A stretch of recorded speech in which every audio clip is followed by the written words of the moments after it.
Ben ritrovati al meteo. Sarà un sabato all'insegna del maltempo. Vediamo il dettaglio. Sul Veneto ci attende una giornata caratterizzata da una spiccata instabilità. Il cielo infatti si presenterà molto nuvoloso con piogge frequenti e localmente anche di moderata intensità. Non si escludono locali nevicate a quote collinari. Temperature minime comprese tra i 4 e i 9 gradi, massime oscillanti tra gli 8 e i 12 gradi.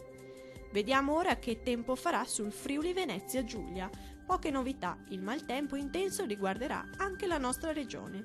Le precipitazioni infatti risulteranno piuttosto diffuse un po' su tutte le province, con abbondanti nevicate sulle aree alpine. Temperature minime comprese tra i 9 e i 10 gradi, massime oscillanti tra i 10 e i 13 gradi.